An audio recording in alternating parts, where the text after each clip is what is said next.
Welcome back to Daytona. Ricky Carmichael's knee injury denied him the opportunity to make history in this Daytona Supercross by Honda. Tied with Jeff Stanton for 4 consecutive wins here at Daytona. He didn't get to go for number 5. Let's see how he got that 4th one. It's an old story. You can't win the race in the first turn, but you can lose it there. And the race to turn 1 was about the only thing Ricky Carmichael didn't win last year at Daytona. In fact, over the last 4 years at Daytona, by the exit of turn 2, he was in the lead, and by the end of lap 1, he was in command. Here in front of the Florida fans in his home state. Yeah, the other guys chased. They did their best, but at the end of this thing, RC was in another time zone and raced into the record book, his 4th straight victory in this race, and first guy to win both 125 and 250 at Daytona.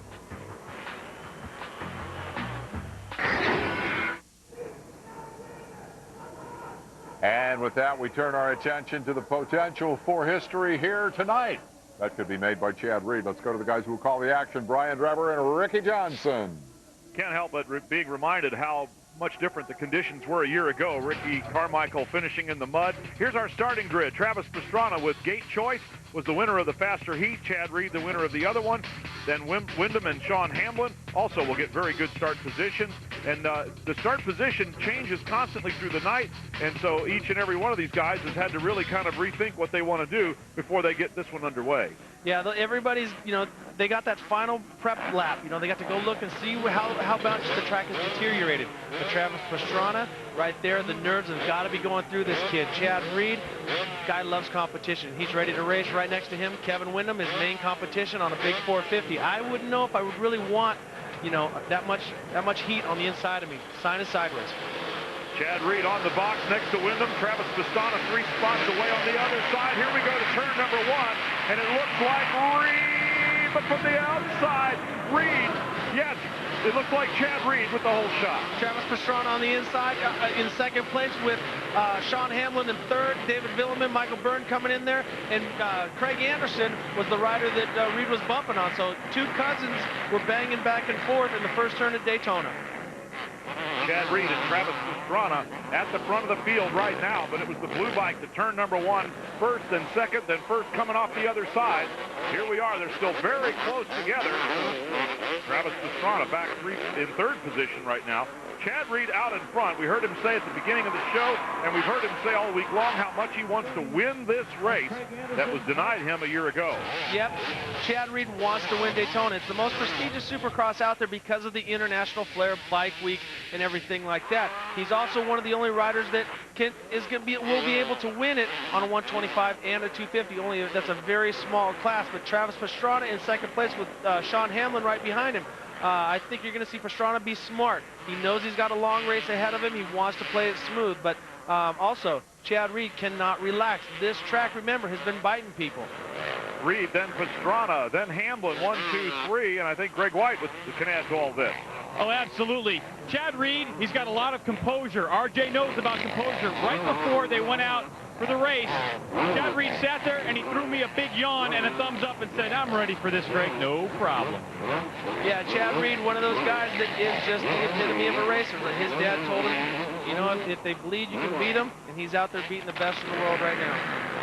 The big loser on this whole start here, not necessarily by choice, but was the number 14, Kevin Windham. He was 9th at the end of the first lap, so he's really got a long way to go. Grant Langston is a couple of spots behind him. The 30 of Craig Anderson is right there with him, and it is Kevin Windham who's fighting his way towards the front. He's up to 8th at the moment, maybe even a little higher than that. And right in front of him is the Iron Man, Mike LaRocco. He has now started his 200th race. Let's see what he can do. He's had a lot of top 5s here at Daytona, but has never won the Daytona Supercross. So it is something of a teammate, a fellow Honda rider at least, Kevin Windham chasing Mike LaRocco, who has completed a record 200th start in Supercross, and he just continues going. Ironman Mike LaRocco. Kevin Windham all over it. Like you say, they are AMSOIL Honda teammates, but you know what? when it's time to go, it's time to go. Both of those guys don't worry about rubbing on each other a little bit. They know they might have to get close, but they're not going to take each other out. LaRocco holding off Windham for the moment. Reed holding off Pastrana as well up front with Hamlin third, Byrne fourth, Vuillemin in fifth. Then it's LaRocco and Windham, the battle we're watching here. And it still goes on. LaRocco in the air, Windham coming up close to him. Can he make a move on this part of the racetrack? He cuts inside but can't get by. This is one of those times in the race when you're out there like Windham now getting by Mike LaRocco, but Mike LaRocco still stuffing it back on the inside. That's the one thing about LaRocco. You cannot give him an inch because he'll stuff it right back in. And keep in mind that Kevin Windham is much more embroiled in this championship than LaRocco. LaRocco fourth in points, Windham second. Chad Reed is out in front. LaRocco's losing big points here for the title in the 2004 Supercross. Well, Windham's looking over, over to the next track, and he sees how far Reed is out in front. That's one of the things about this race. You know you have so much time and so much pain to endure, but then again, you look over and you see your competition pulling further and further away, and you just think, screw it, I'm going to deal with the pain. I'll deal with the pain later. It's time to charge now. So out in front, it's Reed. We're watching a lot of really good battles, a little bit deeper in the field. We got an incident. Michael LaRocco hooking his front brake. What happened there, Brian, was come into the corner, right-hander, and the little knob on the end of the front brake, grab that plastic baggie on that hay bale, and pulls the front brake to stop, and down he goes. So LaRocco loses the number 6 position to Windham, and Grant Langston is right there behind Mike LaRocco now. So see if Langston can take advantage. There is the number 8 machine of Langston, who was sat down for a race. Langston, the sole KTM rider out there and past world champion. He's been one of those riders that has shown unbelievable speed, and he's also hit the ground very, very hard. But Grant Langston, a very, very tough competitor from South Africa, so he's going to keep flying. Langston's best finish 5th in San Francisco for the season. He struggled a little bit here in the 2004 Supercross Series. There's Chad Reed, your leader, on the Yamaha, out in front right now, and unchallenged for the moment anyway by Pastrana, who has kept him close, only a couple of seconds back. A little bobble by Reed, as Pastrana will be right there to pounce. You can listen to the power of Chad Reed's bike. He's so patient. He picks his move. I'd say he's the smartest racer out there. Ricky Carmichael was more of a brute force racer that was just charged 100%. Chad Reed, a little more calculated, takes his time. If he doesn't feel right, he'll not jump a double. Ricky Carmichael, anytime it was jumpable, go for it. Chad Reed's fastest lap, and you just saw it on the bottom of the screen a moment ago, came on the most recent lap. So Chad Reed isn't slowing down. He's getting faster here, only a few laps into this race. And it is a 20-lap event, so we're only about a quarter of the way there. Stay with us, a lot more action to come. We did all the work, so you get to have all the fun. Presenting the Aqua Tracks from Honda, the only all-4-stroke lineup of personal watercraft in the world, including the brand new turbocharged 2-seater, the R12X. Advanced 4-stroke technology means high performance and low pollution, so the water stays cleaner, man. And so does the air. It's just what you'd expect from Honda. Pure performance. To find a dealer near you, visit honda.com. Passion, power, excitement. Motorcycles, they make your pulse race. Get paid for doing what you love by training toward. Back at the Daytona Supercross by Honda. And watching some battles throughout the field here, the number 12 bike of David Vuillemin. Vuillemin is running in 6th position. Now just getting past Michael Byrne. Byrne chopping him off a little bit, so these two riders going back and forth. Yep, Byrne on the 26th bike. Those two are 5th and 6th position. Kevin Windham moved past them both, and that's him disappearing in the distance. He's all the way up to 4th, so Kevin Windham took advantage of a little bobble by Mike LaRocco and was able to get away after battling with him for a while, and he's closing on the leaders. He's getting closer all the time, and he's definitely moved up from 9th place on lap 1 to 4th right now. Kevin Windham running very, very strong. Also was a very strong finisher in all the Supercross races. So physically, Kevin's ready to go and to keep charging. But two of the guys that we haven't been seeing much of is Travis Pastrana and Sean Hamlin. Both riders running very strong, but Michael Byrne fighting his way back past Vuillemin and now putting about 3 seconds on him. Chad Reed, our leader, is up into the lap riders right now. Let's go down to Greg White. Thanks. I'm down here with Ricky Carmichael. We're just hanging out, and I want to ask you, how difficult is it for Chad Reed right now to maintain his mental focus? Probably not too difficult, because Pastrana's still kind of, you know, they're at that breaking point. But when he does get far out, you know, he's probably going to enjoy the moment, you know. So mentally, you know, it is pretty easy. You find other things to do to kind of keep you focused. How big is it to win Daytona? Oh, it's the biggest race of the year, single race to win. You know, it's almost like its own little championship. How excited are you to get back to racing? Oh, really excited. You know, I was like, man, I would love to just suit up and race this race because I'm so confident here and I love it here. And but hey, it is what it is, and I'm just glad to be here watching at this point. And we'll go more of you Tuesday, right? On Two-Wheel Tuesday. Heck yeah, I can't reveal too much because we got to have something good for the show. All right, thanks, Brian. Watching Chad Reed out in front right now. His record here at Daytona, winner in the 125, a runner-up to Ricky Carmichael in the 250 race a year ago. So Chad Reed wants very much to win it. We've heard him say it. He's getting it done out there right now. We have finished 7 laps, and only Reed and Pastrana have done so. The rest have yet to cross the finish line. Travis Pastrana running very, very strong, but he's saving energy. You watch Travis out there, he's got that long 6'3" body, and he's just playing it smooth, playing it very smart. Now we're watching the dice between Mike LaRocco catching up to David Vuillemin.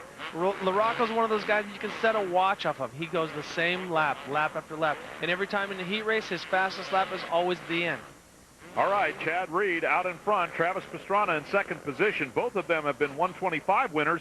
Only Ricky Carmichael has won both the 125 and 250. Kevin Windham closing on third place. Sean Hamblin now. So Windham is completing on a very impressive run to the front from 9th place on lap 1. Kevin Windham keeps charging forward. You know, he's racing for the championship. He's not going to give up. He knows he lost a little ground, but here we can watch him. He's getting in closer and closer to Sean Hamblin, and now he worked himself just past him. Just side by side, Hamblin edges back in front again through this timing section, and Kevin Windham on his number 14 Honda still trying to get it done. That's a 4-stroke bike, and Sean Hamblin is on a 2-stroke, so that could be the difference through that little timing section maybe. A very impressive run for Windham. You know, he's been working his way up through. He doesn't lose his focus. You watch how smooth he is. He doesn't override the 4-stroke. He's got a lot of composure. Him and Chad Reed are the most composed riders out on the track, and even though, you know, he got past Hamblin got back by him, he's still going to keep working. He's just going to keep moving forward. Great racing and side-by-side action as Sean Hamblin is not willing to give up that position. We should add that they're only about 4 seconds behind, maybe 5 seconds behind Travis Pastrana in second place. So if Kevin Windham continues at the pace that he is right now, he could move up and get another runner-up finish perhaps here today. As good as that would be an incredible run to the front. Well, definitely, and that's one of the things when you're racing for a championship, you can't give up those points. You know, unfortunately for Kevin, that's the biggest point split between first and seconds is that 3 points, and you hate to give those up week after week. But definitely, if Chad Reed's in first, Kevin Windham has to be in second if he wants a chance at the Supercross Championship. So let's go down for more with Ralph. Brian, one of the keys for Kevin Windham is the access to Jeff Stanton, another former Honda star who's had great success at this facility. In talking to Jeff earlier today, we were discussing the 2 rhythm sections at the far ends of this racetrack that are different than they have been here in years past. And RJ, one of the things that Jeff talked about was not over-engineering those rhythm sections. Don't try to triple where you don't need to. Just get yourself through it, but get yourself through it consistently each and every time. Here's Kevin Windham working his way towards the front, currently running in third position, a position that he has never enjoyed at a finish this season yet.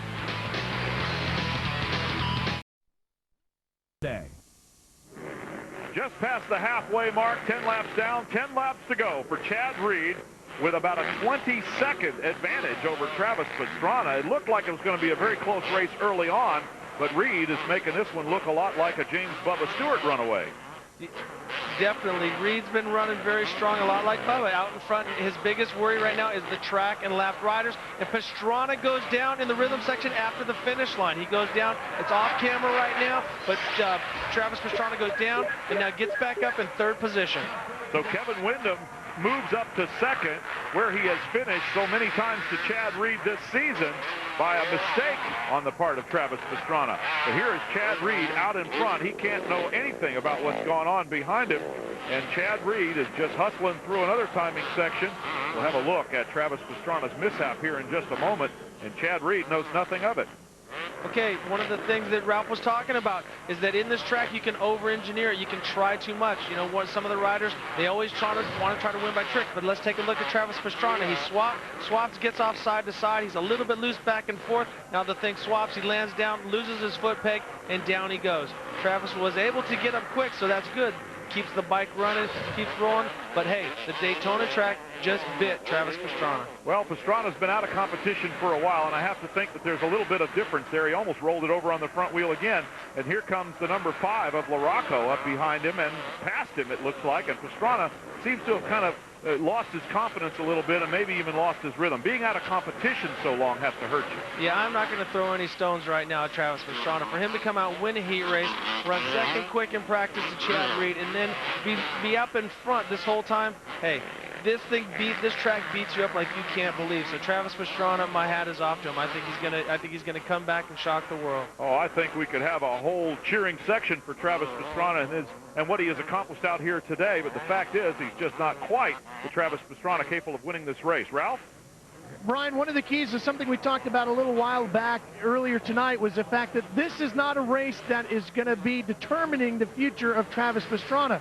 He was telling me earlier that, you know, he might still run St. Louis, he might not. This was just a race that they started feeling pretty good about, and so he decided to come run this. The big key for Travis is really focusing on 2005. He might run a bunch more of these Supercrosses this year. He might go a little bit easier at it. One of the things he is going to do is some more car racing. He's got a Porsche Cup race in Malaysia coming up this year. He's got 6 more SCCA Pro Rally races to do. And most importantly, it's prepping himself mentally for 2005. He really felt strong about tonight because he ran 2 20-minute motos and then rode his bicycle 20 miles back to the hotel to prove to Roger DeCosta that, hey, physically, I'm fit. Mentally, I feel good, but we're going to get ourselves back into this racing game and go after it in 2005. All right, well, Travis Pastrana having a look over at the number 12 of David Vuillemin, and Pastrana losing another spot. But talk about runs to the front. We already chronicled Kevin Windham going from 9th to 2nd. Mike LaRocco was 8th about the same time, and he's moved all the way up to 3rd. Past Hamlin? Yeah, Hamlin, exactly. Hamlin, Pastrana, everybody. But you know what, though? We keep watching Travis Pastrana around there. He's out of gas. And when you can box and spar and do everything, but when you get into a fight, you use up energy that you didn't know you have. And so Travis Pastrana is doing a great job. He's still out there. He's still in the game, and he's still in the top 10. So he's running awesome. But Mike LaRocco, they don't call him Iron Mike for nothing because he stays in there. He keeps banging away. And he's one of those riders that even though Windham was a little bit quicker, don't count out Mike LaRocco. He has a way of finding speed. Right now we're watching Michael Byrne work his way back up. Travis, just a little worse for where. Oh, down he goes. Didn't see Byrne on the inside there, and they tangled up a little bit. So Travis Pastrana down on the course. You see the safety workers warning the other riders to go around him. Pastrana's up. The bike is running. He remounts and continues. We saw Nathan Ramsey, Nick Way, and also Sean Hamlin go by Pastrana. Nick Way with a terrible start working his way back up. As we take another look at this, Travis sits down just a little bit tired. Byrne squares him up. He just kind of relaxed in the groove, then stuck, then boom, down he goes. When you're out of energy like that, it just seems like nothing goes right. In Travis Pastrana's world right now, this is the longest day, the longest moto of his life. But you know what, though? He'll come back strong. Chad Reed has completed 13 laps. He has led every one of them. And is he on his way to his first 250 Supercross victory at Daytona? We'll see. Another lap in the books for Chad Reed out in front. He has no one to race, just the course itself, his own fitness, his own determination, focus, and concentration as he comes up behind the 64 of James Pavolny on a Honda 2-stroke. Goes right by him. Yeah, working his way through the crowd. And right now, his biggest threat is the lappers and these ruts out there. But Chad, very, very smart. He knows he's got a big lead.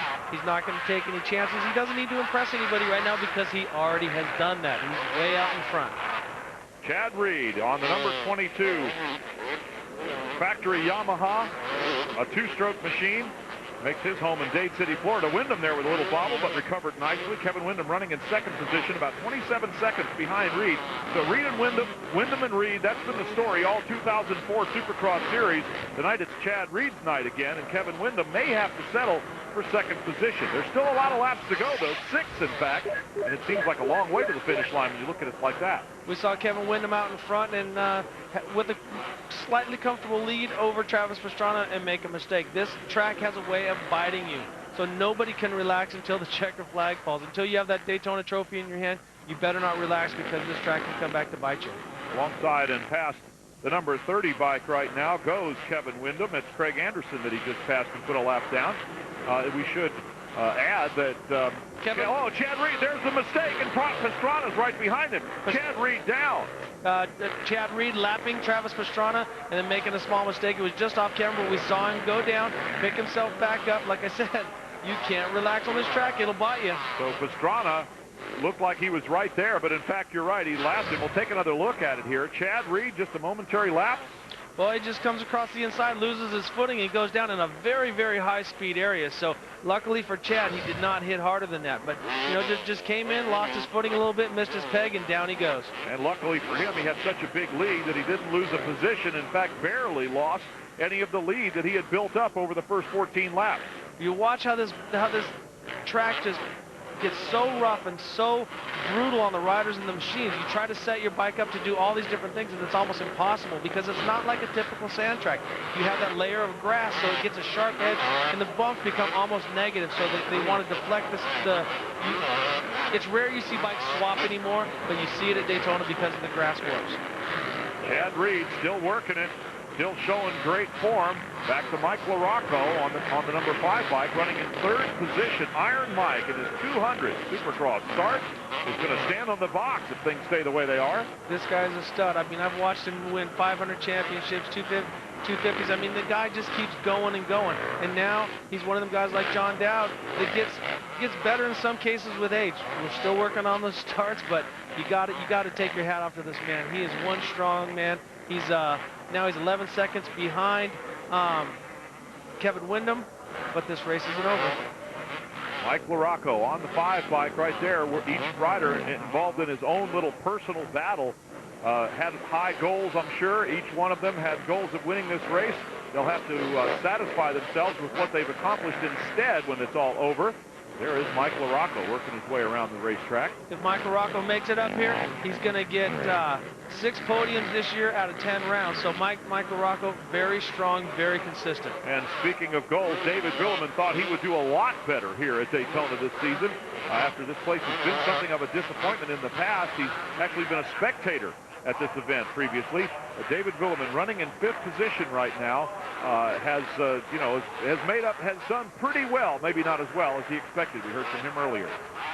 David Vuillemin's been one of those riders that's been believable fast. So there is Vuillemin. Chad Reed on a similar machine is out in front. Daytona Supercross by Honda coming to a close.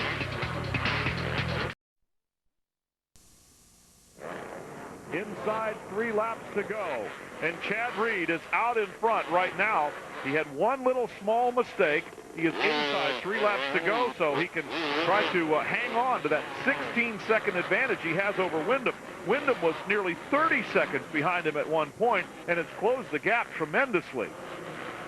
Chad Reed running very smooth now. It looks like he's just being consistent. He's not trying to break any records, but this is the hardest point of the race. I've been here at Daytona where I've had a big lead, and this is frustrating because the track, you're trying to go fast, but with all these ruts and bumps and grooves and stuff, it's hard. It's like a governor. It keeps you down there. He's down to a 1:15, and that's his slowest lap of the race. Well, we should add that he did a 1:19 the previous lap, while Windham did a 1:15. So Windham's making up some ground on Chad Reed. Take a look here at the 14 bike of Kevin Windham, the 4-stroke Honda versus the 2-stroke Yamaha. Is the battle right now, not only for the championship, but here at Daytona as well. We still have 2 laps remaining to decide this one, and as you have already said, anything can happen. Ricky Carmichael, Ricky Johnson, sorry, the other one downstairs. Yeah. Here's Chad Reed. What do you see in his form now? Chad Reed just running clean right now, just not making a mistake. He's taking a little extra time as he comes over the jump, wants to land right on the downside so he gets maximum time to set up for each rut. He does not want to over jump anything here at Daytona because it puts you into a really steep face whoop, or it puts you right into a rut. And if you're off a little bit, we've watched him bite riders all night long. Remember in the 125, Bubba Stewart almost over the bars 2 laps from the end. All right, Ralph Shaheen, what does it look like from your position? Well, Brian, I went down and talked to some of the crew guys down here, and they can't seem to pick out exactly what the problem is, but it seems to be exaggerated with Chad Reed's bike under braking. White flag, final lap for Chad Reed. No matter what it is, he perhaps, and I say perhaps because anything can happen, has enough of an advantage to ride that full lap all the way to the finish line. 1 minute and 15 seconds roughly for Chad Reed to survive and become a Daytona 250 Supercross winner. Second place, Kevin Windham, just on the gas, hoping and praying that he can catch Chad Reed on this final lap if anything happens to him. Right now, Chad knows right where Kevin is at, and he's just taking his time. If we do have a problem with Chad Reed's bike smoking more under braking, more than likely when he fell down, if he went up against a hay bale, he could have melted some of the plastic onto the rotor, and it's just melting off. So maybe the rotor's getting a little hotter, and it's throwing up some smoke. But right now, I think he could go around with no brakes and just roll around, which he's taking his time. Well, he certainly is taking his time. 1 minute, 17-second lap ago. He's got a 14-second advantage. He can afford to slow down quite a bit more, Chad Reed, and still hang on to win this Daytona Supercross 2004 and extend his points lead in the championship. There's Kevin Windham still on the gas. Yeah, still giving it a go, but as you can see, this track has a way of stealing your momentum.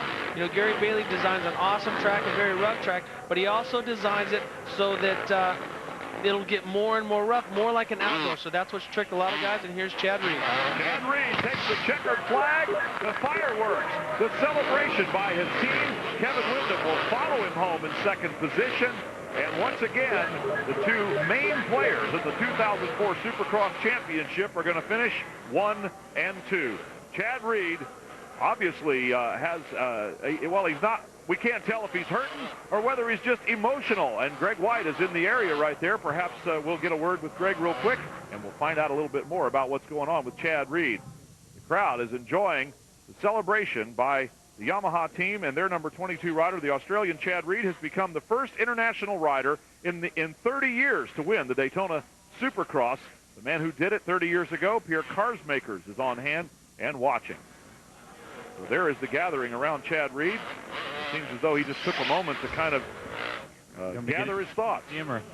And Greg White? Yeah, I'm down here. Chad, what's going on? It was a great win for you. You seem like you're hurting a little bit. What's up? Yeah, I just had a pretty big crash and just hurt my side and just totally took my breath away, and just I was like struggling to stand up, and this is not a track you need to struggle to stand up on, and it kind of just hit me like right in the side, and I was kind of dry reaching a little bit, but I'm fine. I got the win, which was what I wanted, and I'm glad to get a mistake out of the way and still be able to win. I want to thank all the guys at Yamaha for giving me a great bike and being able to win, and all the guys at Thor Parts Unlimited. All the guys at Bridgestone, Scott, everyone did a great job, and I was just lucky that I won because I could have blown that for myself and the team. Let's get you to the podium. Congratulations. Thanks a lot. Well, a somewhat subdued Chad Reed said he hurt himself pretty bad. It was apparently a worse get off than it looked like. Yeah, he had a lot of speed. He ran along the sides. It sounded like it knocked the wind out of him. Maybe cracked a rib or something like that. We've seen some guys get bruised lungs. We've had it happen to Sean Hamlin and Nick Way over the past couple weeks. So there's Chad Reed climbing on and back off his motorcycle, and you can tell he's obviously hurting just a little bit. So what we thought might be a joyous celebration is, in fact, a young man who's dinged up a little bit and feeling the effects of a 20-lap Daytona Supercross course. That was a tough one here tonight. Well, he's a tough kid, man, and he bounced right back up, got going. It was always kind of my theory was get up before the pain sets in and keep going, and definitely Chad Reed had to do that. But awesome ride for Chad Reed, awesome ride for James Stewart. Chad Reed walking away from the finish line. Again, the first rider other than an American to win here at Daytona.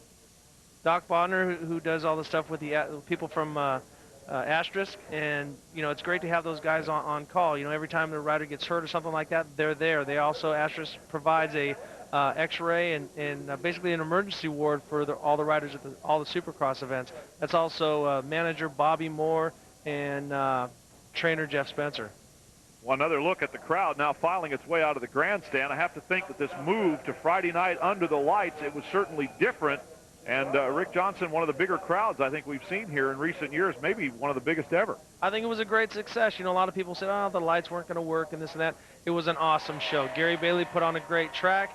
The crowd came out. The people from Daytona, you know, let the people buy a bonus pack for, there's a lucky fan with Bubba's jersey. You know, let the riders come down and get closer. Daytona, you're always so far away when you're up in the stands, but let the people get down close to the track, let them see the track, let them smell the fumes and everything. So all in all, I think this day, the 2004 Daytona Supercross was a success. I think I'll add my endorsement for the idea as well. It was very, very special. One of the most exciting things we've seen here within the confines of the Daytona International Speedway on two wheels. Of course, we've got a lot going on. There's the Professor Gary Bailey that designed the course. He's probably getting a little bit of word from Chad Reed saying, you know, you could have made it just a little bit. Could you figure out a way to make it get easier towards the end, Gary? Gary, why couldn't you have a hay bale over there right, so I could fall on it and it'd be a little bit softer? But, you know, Gary's done this for years, and on Thursday night we had a track walk and everyone kind of gave their 2 cents. Gary got a little sensitive, didn't like getting advice from everybody, but, you know, he's done a great job. And as Bevo Forte, our spotter, had said, there was more maintenance tonight than any other year.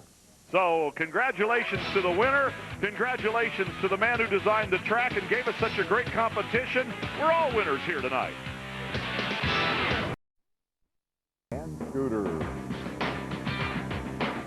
The crowd are headed home, and what a show they've seen here tonight. Chad Reed doing the business. He had the goal. Goals carry a price tag, and so tonight he has the trophy, but he also has the pain. Let's go up top. All right, Chad Reed indeed finishing in first position there and sort of limping his way towards the podium. But Kevin Windham, I can't help but be impressed by the run that he made up to get second place, but also a little depressed for him in that he has to win races at this time of the year, Rick Johnson, and not finish second. Nevertheless, let's take another look at Kevin Windham's remarkable run from 9th place on lap 1 to the front. Right now, going past Craig Anderson, working his way through the pack. Kevin Windham is so smooth, perfect body position. Here he goes, works on, gets behind Mike LaRocco. LaRocco gets hung on the bail. He keeps working his way up, passes Sean Hamlin, just keeps it rolling. At this point, you know, Travis Pastrana ended up going down, but Kevin Windham, awesome race, but like you say, he's winning some battles, but he's losing the war slow. So let's go downstairs now. Ralph Shaheen is with our runner-up finisher. And we are standing here with Kevin Windham, and we've been discussing the race, and the big thing you're telling me about was all about the start, coming out of the gate. What went wrong? I got a horrible jump, you know. I mean, everyone knows that the Honda 450's got the power to get to the first turn first. Tires were hooking up great, but I just got a bad jump, and it's unfortunate, you know, because I know what it's like to get out there and sprint, you know, and I saw Chad out front, and I was like, well, you know, this is going to be one of the easiest races of his life, you know, because I think the last 3 races here, either I jumped out or he jumped out, and you just we can't catch one another if we're back in the pack. And it was unfortunate, you know, because here at Daytona I was just back there working, knowing that the win was kind of out of my reach, unless I had some kind of unfortunate accident where he did go down, but he just wasn't down long enough. But it was a good night. I'm happy to finish strong. I had a good ride, and my Honda and Amsoil Chaparral Factory Connection bike, awesome. One of the things you did do, though, was keep this championship chase alive, and one of the things you're going to have to do is really start turning the heat up on the pressure to get some wins. How can you do that? Well, good question, and something that I've been trying to do. I've been working on that a lot, and I've been able to put a win together, you know, here and there. But the problem is I just can't string a couple in a row, and that's the difference, you know. And the beginning of the season, I got that bad start to the season. I finished 9th. That was horrible, and gave him that cushion. And you know, I guess he's somewhat on cruise control now, and he's able to string a couple of them together. And I got to stop that now because we're getting to the past the halfway point now, and it's never been more critical than now. He's proven he can do it, though, Brian. And Kevin Windham couldn't quite keep Honda's string of wins alive here. Ricky Carmichael put 4 in a row together. Chad Reed's win was the first for Yamaha since Jeremy McGrath had a pair of them on a blue bike back in 1998 and 1999. We'll take a look at all the results here. You'll be looking for the name of your favorite rider, no doubt. We hope you see it as high up on the list as you had hoped for. And Chad Reed, Kevin Windham, Mike LaRocco, the podium finishers. LaRocco also a remarkable run from the back to the front, to the back, and to the front again to get third. The Iron Man did it one more time. Very impressive run for Nick Way. Got a terrible start, and that just goes to show it. The hours that he spends training with Todd Jacobs and putting in the time, that's what paid off, endurance. Travis Pastrana running second early in the race, finished in 10th. Andrew Short, carrying our camera, was in 11th position, doing a fine job as well. Let's go downstairs once again and to Greg White this time. Well, I'm down here with third place Mike LaRocco. First of all, congratulations. 200 starts, 6 podiums in 10 races. But are you happy? Well, I mean, I got through tonight, and, you know, another podium finish, which is, it's always okay. But I've been wanting to win Daytona, you know, my whole career, and I've been here many times and haven't got it done yet. So that's a bummer. But, you know, I did what I could. I didn't get the greatest to start, and I went down, I snagged my front brake on a hay bale, and it was a tough track, and I was off with speed all night tonight, and I just didn't, it wasn't going to be. So I just did what I could and, you know, put my AMSOIL Honda up there. How were the track conditions? I mean, they varied a lot from start to finish, didn't they? It's rough. I mean, it's definitely rough. It's an outdoor style supercross track, and to ride the bikes we ride that are, you know, incredibly stiff, it beats you. And, you know, I felt it out there. It was definitely a tough race. Can you win one of these this year? You know, I like to think so. I mean, my speed is there on, you know, not every race, but, you know, sometimes I can get it together, and I just got to keep working at it and continue with my start. Well, congratulations on your podium. Thanks a lot. All right, Brian? 9 times in the top 5 here at Daytona for Mike LaRocco, 6 times on the podium in his long career, but never a win. We'll take a look at the points for the season. Kevin Windham came in trailing by 26. That's the slow losing of the war part we're talking about. He leaves here down by 29, and we're well into this 2004 Supercross season. David Vuillemin holding on to third place, but by the barest of margins over Mike LaRocco. A pretty rough night for more riders out there. We saw Chad Reed have his own mishap, but Travis Pastrana really started backpedaling. Let's look at some of the crashes. Travis Pastrana swapping side to side, I think partially due to fatigue. That's one crash. A little contact with Byrne, crash number 2. You know, so Travis Pastrana had a great night. Now here we take a look at Chad Reed. Loses the peg, goes down hard. I mean, he goes from about 30 miles an hour to 0. So that just goes to show you this track is tough. It's the highest speed supercross, it's the longest supercross, and it's the most diverse with the sand, grass, clay, and shale. So you have every element out there. And tonight we had the light switch. A lot of people thought that there was, you know, there was going to be a shadow problem. I thought that the crew here at Daytona did an awesome job to make this race a success. Well, we've heard from our top 3 finishers. We've heard from my broadcast partner, a 7-time Supercross and Motocross champion. Now let's hear from our esteemed colleague, Mr. Dave Despain. Yeah, well, not too esteemed. I picked Windham to win the thing. The bad start killed him. You know what I'm thinking about? I'm thinking about next year when we come back here to Daytona in the middle of the Supercross battle that has Chad Reed, possibly as the reigning champion, Kevin Windham as his primary challenger, Ricky Carmichael back healthy again, and Bubba Stewart up from the 125s. Toss Travis Pastrana into the mix, and after all these years of McGrath and Carmichael dominating this series, all of a sudden we could be in for one of the most exciting Daytona races ever, one of the most exciting Daytona Supercross series in a very long time. I think that's going to be a great thing. It comes back to those interesting personalities and getting them button heads out there on the racetrack. I'm tired of these runaways. Bring on the competition. How about it, guys? Well, I'd have to agree with that, and I'm looking forward already. Let's see, it's how many days to Daytona 2005? We'll start counting them today, and we're going to come right back tomorrow with more road racing action here from the Daytona International Speedway. Pro Honda Oil Supersport at 10:30. An hour after that, BMW Cup. Then we've got Dirt Track on tape at 12:30. We come back with a pre-race show at 1:30 for the Daytona 200 by a rye, and that is what you call a day of motorcycle racing here on Speed. For Rick Johnson, for Greg White and Ralph Shaheen, my broadcast partners, I'm Brian Drever. So long, everybody.